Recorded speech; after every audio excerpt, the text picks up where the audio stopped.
Hello बच्चों, अब झांसी की रानी की समाधि का सबसे अंतिम वीडियो और इम्पोर्टेंट भी है। कह रहा है कि बुंदेले हर बोलों के मुख, हमने सुनी कहानी, खूब लड़ी मर्दानी, वह थी झांसी वाली रानी। यह समाधि, यह चिर समाधि है झांसी की रानी की, अंतिम लीला स्थली यही है लक्ष्मी मर्दानी की। इसमें इसका प्रसंग होगा कि रानी के बलिदान। प्रस्तुत पंक्तियों में कवियत्री ने रानी के बलिदान और उनके जीवन काल के अंतिम कर्म स्थली के रूप में इस समाधि का क्या किया है, वर्णन किया है।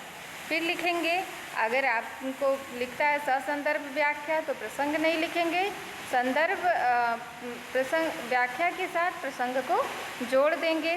तो लिखेंगे कि रानी की, प्रस्तुत पंक्तियों में कवियत्री ने रानी के बलिदान और उनके जीवन काल को उनकी अंतिम कर्मस्थली को इस समाधि को मानते हुए कहती हैं कि रानी की जो वीरता थी और बलिदान की अमर कथा बुंदेले मतलब बुंदेलखंड में रहने वाले, झांसी कहाँ है, बुंदेलखंड में ही है, तो बुंदेलखंड में रहने वाले लोगों और हर बोलो युद्ध क्षेत्र में जब वीर जाते हैं तो क्या कहते हैं, हर हर महादेव कहते हैं ना।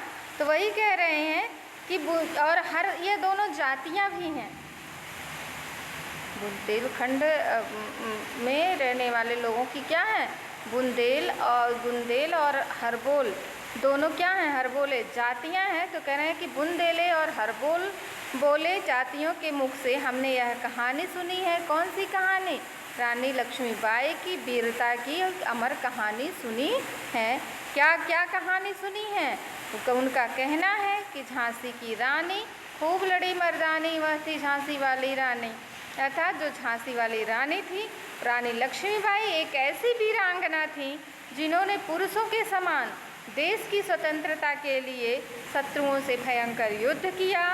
और यह समाधि, यह चिर समाधि है झांसी की रानी की। और यह जो समाधि है, इस बात के विषय में कवियत्री का कहना है, कवियत्री इस समाधि के बारे में कहना चाहती हैं कि यह जो समाधि है यह चिर समाधि है, अर्थात चिरकाल तक रहने वाली है, बहुत दिनों तक बना रहे जो उसको चिर कहते हैं, अर्थात दीर्घस्थायी। यह जो समाधि है यह दीर्घस्थायी है, दीर्घव्यापी है। और यह पुरुषों के समान युद्ध करने वाली रानी लक्ष्मीबाई की अंतिम कर्म स्थली भी है, अंतिम लीला स्थली यही है। अर्थात यह पुरुषों के समान शौर्य, अपने शौर्य का क्या करने वाली, प्रदर्शन करने वाली रानी लक्ष्मीबाई की यही अंतिम कर्म स्थली है। इस समाधि का महत्व हम भारतीयों के हृदय में हमेशा अंकित रहेगा, हमेशा हम लोग इसके महत्व को जानते रहेंगे। अब इसका काव्यगत सौंदर्य बेटा, भाषा है सरल साहित्यिक खड़ी बोली, गुण है ओज और प्रसाद, छंद है तुकांत मुक्त, रस है वीर, अलंकार अनुप्रास अलंकार। धन्यवाद बच्चों। अगर वीडियो समझ में आ रहा हो तो प्लीज़ लाइक करिए।